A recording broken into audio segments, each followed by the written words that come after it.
బియ్యం ఒక గ్లాస్ తీసుకున్నాను. దాన్ని బాగా వేపాను. ఎర్రగా బియ్యం కడిగి ఆరబెట్టుకుని మిక్సీలో పెట్టుకున్నాం అనుకోండి, నూక వస్తుంది. చిన్న జల్లెట్లో జల్లించేసుకుని ఆ తర్వాత ఆ నూకని మనం ఒక గ్లాసు నూకతోటి 2 గ్లాసులు నీళ్ళు పోసుకుని మనం ఉప్మా ఎలా చేసుకుంటాం అలాగే చేసుకోవాలన్నమాట.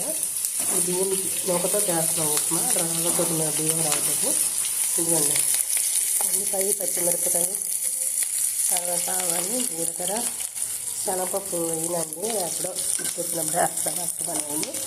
అలాగే కరివేపాకు అన్నీ వేసి జీడిపప్పు కూడా వేసాను. అన్నీ వేగిన తర్వాత 2 గ్లాసులు నీళ్ళు పోసేస్తాను. ఎర్రగా వేగిన పెట్టి ఇప్పుడు ఎర్రగా నూక వేసి పెట్టుకున్నాను పక్కన. నీళ్ళు మరిగిన తర్వాత మనం ప్రాసెస్ అంతా మనం ఉప్మా ఎలా చేసుకుంటామో అలాగే చేసుకోవాలండి.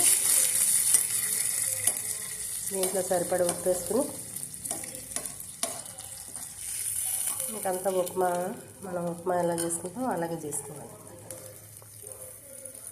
ఇదండి వరి నూక ఉప్మా అనమాట. ఇది అదే బియ్యం కడిగి ఆరబెట్టి మిక్సీలో పెట్టి జల్లించి ఆ వచ్చిన పిండిని పక్కన పెట్టేసి వరి నూక అంటే వరి రవ్వతోటి ఉప్మా అనమాట. చాలా బాగుంటుంది.